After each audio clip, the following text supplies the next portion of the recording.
আমরা যারা শিক্ষকরা এখন ক্লাসরুমে অবস্থান করার কথা, অথচ সারা বাংলাদেশের সকল পাবলিক বিশ্ববিদ্যালয়ের শিক্ষকরা আজকে রাস্তায় দাঁড়িয়ে এই প্রতিবাদ কর্মসূচিতে অংশগ্রহণ করেছে।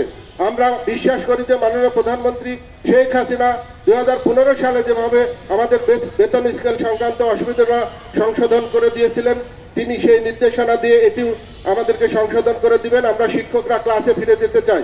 ঢাকা বিশ্ববিদ্যালয়ের শিক্ষকরা সবসময় অপশক্তির বিরুদ্ধে আন্দোলন করেছে, সরকার বিরোধী শক্তির বিরুদ্ধে আন্দোলন করেছে, কখনো নিজেদের দাবি দাওয়া নিয়ে তারা রাস্তায় নামে নেই। প্রত্যয় স্কিমের নামে ঢাকা বিশ্ববিদ্যালয় সহ বিশ্ববিদ্যালয় শিক্ষকদের সে চিরাচরিত যে পেনশন, তাদের চাকরির যে নিরাপত্তা, সেটিকে ব্যাহত করে আজকে প্রত্যয় স্কিম অন্তর্ভুক্ত করা হয়েছে।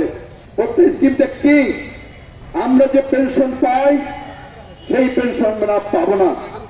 আমরা টাকা দিয়ে, মাসে মাসে টাকা দিয়ে এককালীন অবসর গ্রহণ করার পরে মান্থলি আমরা একটা টাকা পাবো।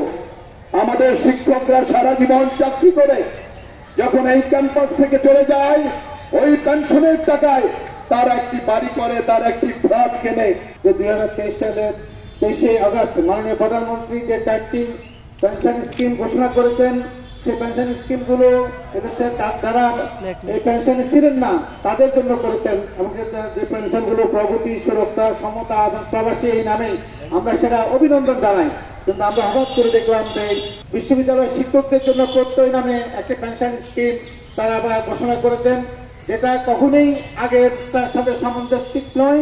ঢাকা বিশ্ববিদ্যালয়ের শিক্ষক সমিতি এবং ঢাকা বিশ্ববিদ্যালয়ের শিক্ষকরা এবং অন্যান্য বিশ্ববিদ্যালয়ের শিক্ষকরা কোনোভাবেই এই প্রত্যয় স্কিমকে গ্রহণ করে নাই।